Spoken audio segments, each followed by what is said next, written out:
فطرانہ ادا کرے صحابہ کے دیا رسول اللہ صلی اللہ علیہ وسلم وہ فطرانہ کیڑا ہے آپ فرماتے ہیں جو تسی اناج کھاندے ہو اگر جو کھاندے ہو پھر جناب کا عزت نہ جو دا تسا فطرانہ دینا ہے اگر کھجورا کھاندے ہو کھجورا نہ دینا ہے اگر آٹا کھاندے ہو آٹا دینا ہے جڑی شے کشمش کھاندے ہو کشمش دا دینا ہے جڑی روز مرہ چ تڑی خوراک سے آتا ہے آپ فرماتے ہیں 2.5 سیر آنا تساں دینا ہے ہن تسی صاف کر رہا جی جڑا نکا بچہ اودا بھی فطر دینا ہے جڑا عید والے دن بچہ پیدا ہو جائے اودا بھی صدقہ فطر دینا ہے اپنی بہناں نوں نہیں دے سکدے جی اپنے بھراواں نوں نہیں دے سکدے جی اپنے بھرا دے بچیاں نوں نہیں دے سکدے جی محلے داراں نوں نہیں دے سکدے جی بیوہ عورتاں نوں نہیں دے سکدے جی صدقہ فطر کدوں تک دینا ہے عید دی نماز تو پہلے دینا ہے عید پڑھ کے بھی نہیں دینا عید تو پہلے دینا ہے صدقہ فطر لازمی دینا ہے اور سنیے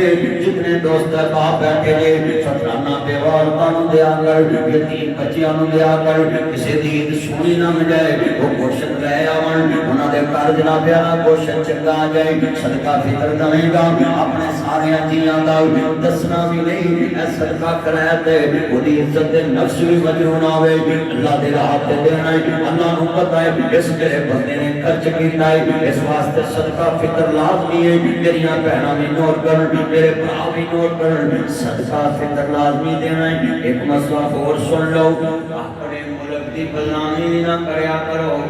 چاند نکلے نہ نکلے مولویاں نے اعلان کیتا قیامت کو جو مولوی دیں گے پر بولو اپنے ملک دے نال عید کرنی ہے میرے نبی نے فرمایا جس ملک سے رہتے جے اس ملک دے قانون دے پابند جے بولو کس ملک دے قانون دے پابند جے جس ملک سے رہتے لہذا عید پوری قوم نال اکٹھی کرنی ہے مسئلہ ہے جس ملک کے اندر جو کمیٹی بنی ہو وہ جو فیصلہ کر دے تم نے اس کے ساتھ عید پڑھنی ہے اور عید پڑھنے کے لیے ایک رستے سے آنا ہے دوسرے رستے سے جانا ہے عید وچ نبی پاک نے فرمایا جیڑی عورت ماں واری چوے ابھیس دے دناں چوے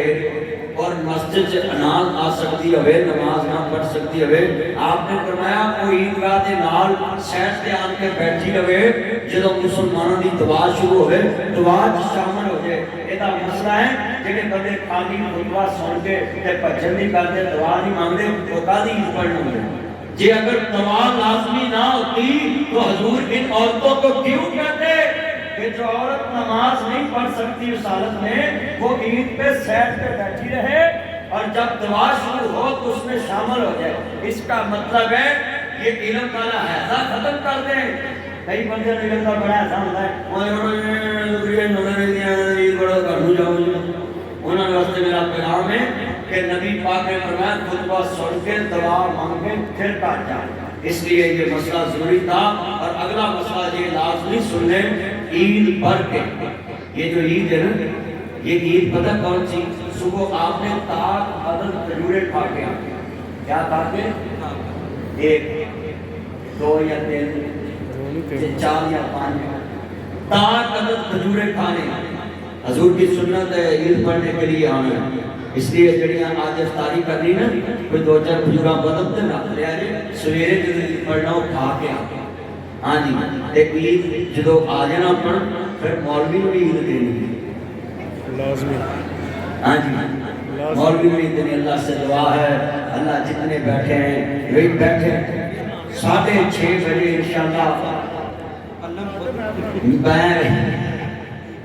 جوید صاحب کہہ رہے ہیں اعلان کر دو میں ہی پڑھانی بھائی انشاءاللہ میرے یاد نے کیا بھائی سارے میں پتہ میں پڑھانی انشاءاللہ میں اتنے 6 بجے پہنچ جاؤں گا 6:30 بجے انشاءاللہ جماعت پڑھی ہوئے گی اور انشاءاللہ اس کے بعد خطبہ ہوگا پھر دعا ہوگی اتنا بڑا اجتماع ہے دعا میں شامل ہونا اور عید الفطر کی نماز مقررہ وقت پہ ہوگی انشاءاللہ اللہ خیر کا وقت لے آئے الحمدللہ نحمدہ